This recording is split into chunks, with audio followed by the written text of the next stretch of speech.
You are listening to the Contemplative Motherhood Podcast. My name is Chelsea. I'm a teacher, practitioner, spiritual director, and pilgrim. And I'm Erin, a creative, homeschool educator, counselor, and spiritual seeker. Listen in as we dive deeper into the contemplative lifestyle through hearing about each of our lives. You'll hear our triumphs, failures, practices, and mistakes as we journey together. You might even hear a kid or two in the background.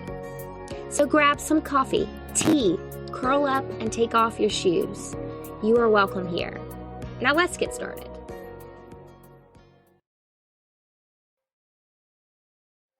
So welcome back to our continuing story on Amma Ayya. I'm so glad that you are back here with us to learn more about what she has for us. So if you did not listen to the previous episode on part 1 of Amma Ayya's story, I would say to go and listen to that first.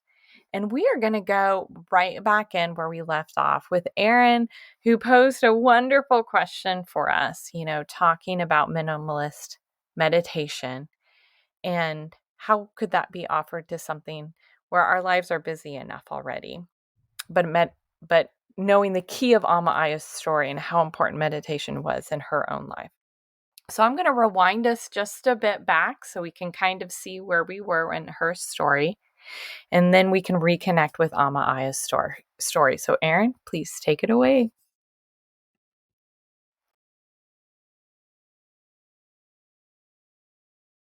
But Amma Ayya, she was like the mama of meditation. That's what I feel like. But much of the work she shared was specifically focused on meditation, but in her characteristic fashion, a very practical way of meditation initially. And so, Chelsea, I know you do such a great job of this. Will you break this down a bit for us? Like, is there such thing as minimalist meditation? And I mean, just like how many of us can resound with the fact that like I need just the minimalist version? So what does this look like? Yeah, and let's do that because I'm the kind of person where if you learn like a new practice or something like a new card game, let's say, if I don't know how to do it, I get so overwhelmed I don't even want to start. Right. So my goal is to not make this overwhelming. And meditation is done in many ways. And most religious traditions kind of have their own way of practicing it. They might call it something different, but it's a little bit of the same thing in terms of it's really about your mind. So the simplistic way is resting the mind to focus on something other than your worries. You even hear the word monkey brain. So the little thoughts that pop and they go everywhere and they lead us down rabbit holes and whatever kind of trains and floating boats and all of that. Meditation is to go beyond the initial thought processes that flood our mind. And there's suggested ways to do this, and this is more individualized. It could be simply focusing on your breathing, focusing on one word, a mantra that can be repeated over and over and over. You could think about an intention you have, or just letting go of anything and pushing it all out of your mind. You can practice this daily. You can practice it more, and usually just about 10 to 30 minutes at a time. I really recommend even just 5 minutes when you begin, because it takes a while to get used to. Some days it's easier, some days it's, those days. And in a synopsis, really, meditation, if practiced regularly, can evolve our thought processes and cognitive limitations. It can take us from those two-dimensional thinkings of good versus bad, me versus you, I like it versus I don't like it, to open up other dimensions of thought. Meditation is not easy, but it kind of also sets aside what we describe as our ego selves, kind of being centered just on problems or actions or kind of those fight or flight instincts, those kind of things are our own wants, and desires. And the practice allows us to look at the world not from my point of view, but of us, a collective whole, a connected point of view. And as mothers and caretakers, it can change our structure of viewing the day not as what to do, what do I have to get done, but what opportunities await me in this present moment. This is huge. I love that you highlight this because for several reasons, really, but primarily this mindset shift um, often can permit just a huge latitude of growth in our spiritual lives as well as our emotional well-beings. And so I wanted to give a little bit of feedback about this before we went on. I don't know if any of you have read A Body Keeps Score. It's still a super trendy, popular book right now, but for very good reasons. It shares a lot of the neuroscience that many of us might not find entertaining or worth a read, but if you're into neuroscience, but understanding a bit more about the brain and about the mind. The premise is that our experiences, our traumas, our events affect our bodies and our bodies affect our mind. And so I wanted to point this out because the most fascinating part to me in this book and connecting this to Amma Ayya is that even in scientific data, we are often presented regarding mindset that it is crucial. Our minds are crucial in our own healing and our own resilience. And this is important because Amma Ayya describes this in some language that was different for me. Mm. And we'll hear about that. But her viewpoint was that the mind is central to our growth. And so some of you may have heard the growth mindset versus the fixed mindset, if you will. This may come up highlighted a little bit in her work, explained a little bit differently in some language, but it really determines the level of freedom that she experienced. And there was a freedom of the mind that Amma Ayya experienced. And I think many of us can really connect with that. And so, um, going on with just who she is in general and applying that, Chelsea, what is this characteristic that Amma Ayya displays, and why is this important for us as contemplative mothers? Like, where do we find this? How does this apply? Hmm. Okay, you have set me up so good, Erin. I'd give one word, and I would say freedom. Hmm. Amma Ayya spends so much of her time in her writings about freedom. And for her, this is where she eventually saw her role as a mother. Now, when I first read her book, this was before I had kids, her autobiography, and I was a bit shocked at how she talked about her kids. And now, as a mother and rereading it, I understand much more where she is coming from. Hmm. She centers her life around the idea of freedom, not physical freedom, but emotional and spiritual freedom. So to her, life was fleeting. It has no permanent fixture because it's unpredictable. And she had learned this early on in her life, if we remember her story, in a very traumatic way. So life comes and goes. We come and go. We can't control anything of what happens in our surroundings. But in her characteristic fashion, she gives practical examples. So she gives an example of how we tend to grieve when our bodies no longer function the way they used to. Hmm. So for me, I am currently struggling with, I used to run half marathons and I enjoyed them very much. But for the last year, I cannot muster the energy to run that much anymore. I mean, if I'm getting 5 miles, that expends all the energy I have. So for that, for the last year, it has been a huge struggle for me to let go of that. So instead of grieving that loss, she teaches us to learn, where is your body right now, and appreciate the moment that you're in. So I can't run, but I can walk. And when I walk, I can notice more. So it's appreciating that that's where I'm at right now. And we can't change some aspects of our bodies. And those we need to understand and let go of. For no matter how much we grieve, and it's okay to grieve it, but no matter how much, it's not going to come back as it once was. And she spent her life, and this is a lifelong lesson that, takes us to understand, is learning to love impermanence. And I want to focus on how she did that as a mother. I love this. So, loving impermanence, right? Hmm. And so I'm interested, if possible, how did she get to this place? And like how would you describe in a summary form of how she got to this place in her journey? Hmm. Yeah, so in her early adventures, so when she was traveling around with her husband and young son, I mean, they were backpacking through all these places, and in those days, they did not quite have the safety features that we have. And so she felt in a constant state of panic and worry over what may or may not happen to her son.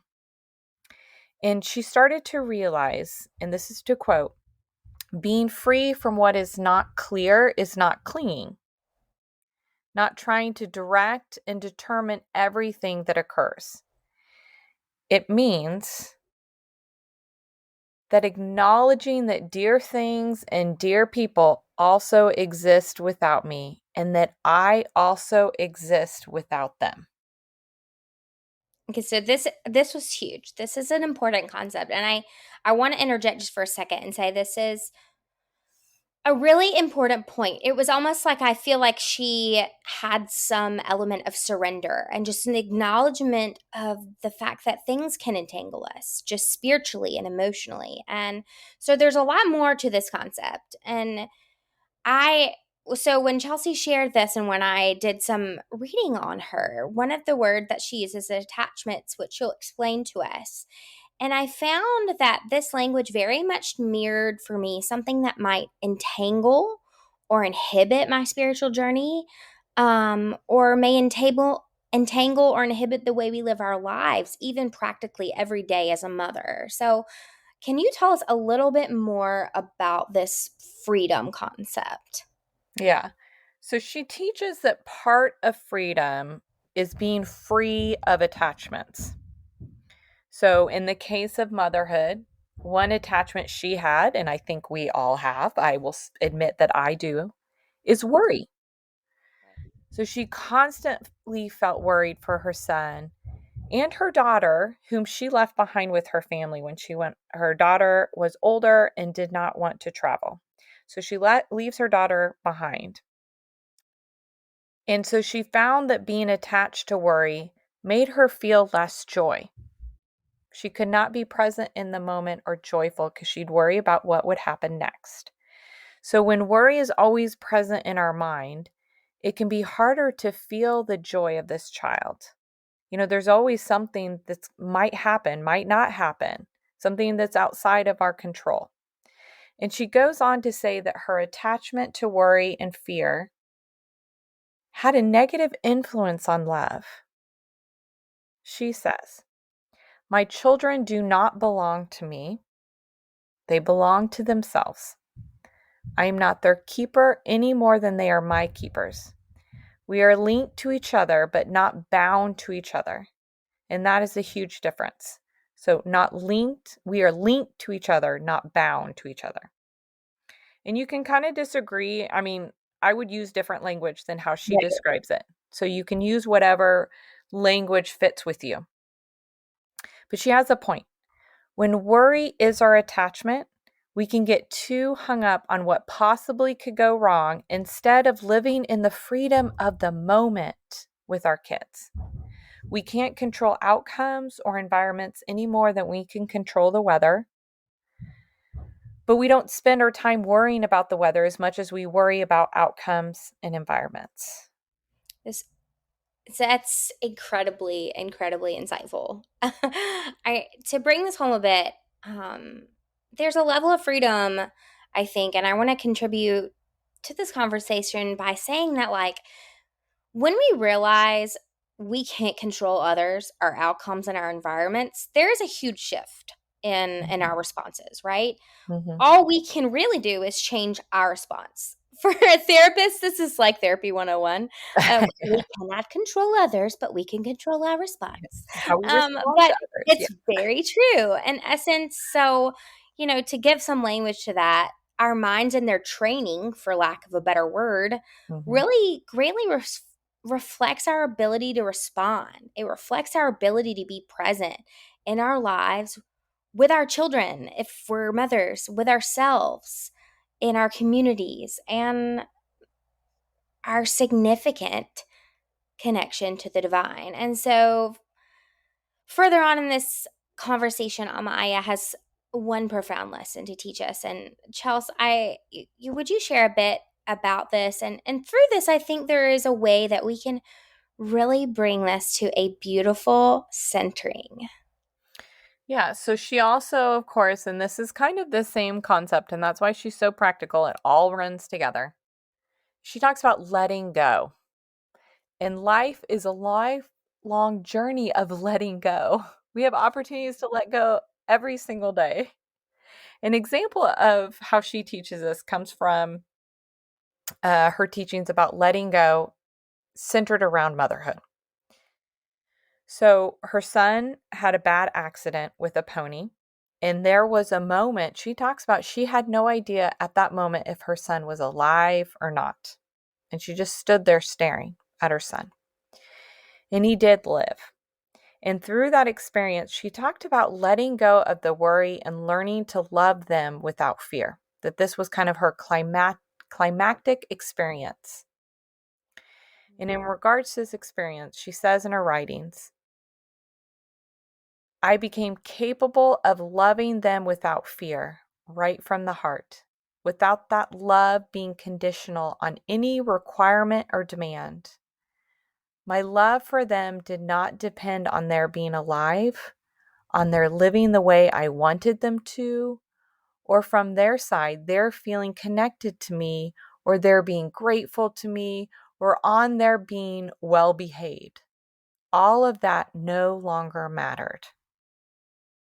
Wow. That's a huge experience to have and a lesson that she learned through that experience. Um, Tell us Yeah. a little bit more, Chelsea. Bring this home for us. Yeah. And so all of these teachings, being present, living in freedom without worry, without attachments, letting go is worthless without love. And that four-letter word is often oversimplified and undervalued. And love is much more than an actual action.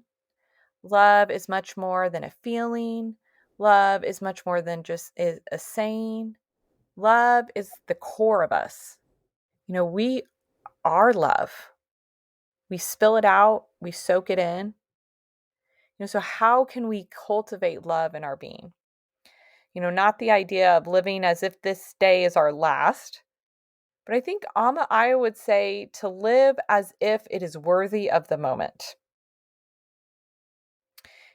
She can sometimes be referred to as the wind whisperer. And she draws this image as everything we do or say rushes away like the wind. As soon as it's out of our bodies, out of our minds, it just goes away. It's not permanent, but it's important. We say words and they mean something. We do actions and they mean something. We meditate and that means something. We love and that means something. So, what is so great about Amma Ayya Khema is the fact that she is so ordinary. Maybe because she's modern day, maybe because we understand her writings. But what's extraordinary about Amma Ayya is that she is so ordinary. She opens herself up for us to realize how beautiful being ordinary is. Her writings and her life dictate everyday life for us, that ordinary is extraordinary. Her practical nature teaches us to live in a way that you matter to everyone. Hence why she gained the name we call her, the practical contemplative.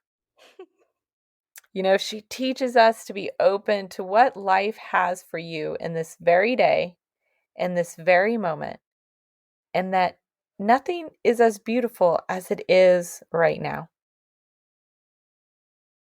In connecting back again to Maya Angelou, her great untold story is the same story inside of us.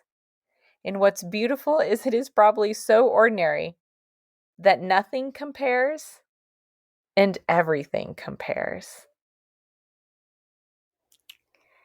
And that's a beautiful way to bring it home, my friend. And I think so much we can learn from her life experience and from her response to her life experience. I know many of us on the front lines of motherhood can really feel like everything we do is so ordinary or mundane in just even the daily tasks we complete, right?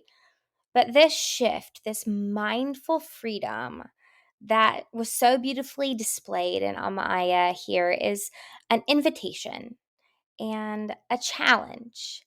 And so Chelsea's going to read us quickly a discourse of loving kindness. What should be done by one who's skilled in wholesomeness to gain the state of peacefulness is this: one must be able, upright, straight, and not proud, easy to speak to, mild and well content, easily satisfied and not caught up in too much bustle, and frugal in one's ways, with sense calmed, intelligent, not bold, not being covetous when the other folk, abstaining from the ways that wise ones blame. And this the thought that one should always hold: may beings all live happily and safely, and may their hearts rejoice within themselves. Whatever there may be with breath of life, whether they be frail or very strong, without exception, be they long or short, or middle-sized, or they be big or small, or thick or visible or invisible, or whether they dwell far or they dwell near, those that are here, those seeking to exist, may beings all rejoice within themselves. Let no one bring about another's ruin, and not despise in any way or place. Let them not wish each other any ill, from provocation or from enmity.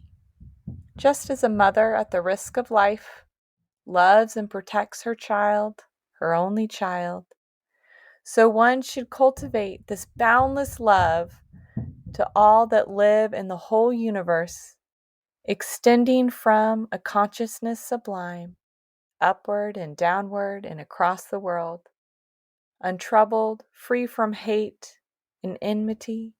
And while one stands, and while one walks and sits, or one lies down, still free from drowsiness, one should be intent on this mindfulness. This is divine abiding, here they say. But when one lives quite free from any view, is virtuous with perfect insight won, and greed for sensual desires expelled, one surely comes no more to any womb.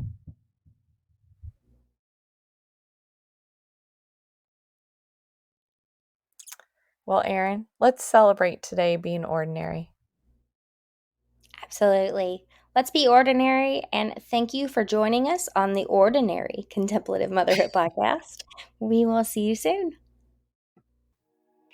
Thank you again for joining us today on the Contemplative Motherhood Podcast with us, your hosts, Erin Thomas and Chelsea Whipple. To get regular updates on our podcast, hear new episode drops, interact with us, and find our show notes, go to our website, www.contemplativemotherhood.org. There you can also sign up for our newsletter. As always, we appreciate your support of this podcast and in helping us share our journey with others. We invite you to regularly check our blog. Our after show blog post will allow you to dive deeper on the content shared on an episode. So if you enjoyed today's podcast, make sure to subscribe, rate, and leave us a review. This helps us to cross paths with other Pilgrim Mamas across the board. Until next time.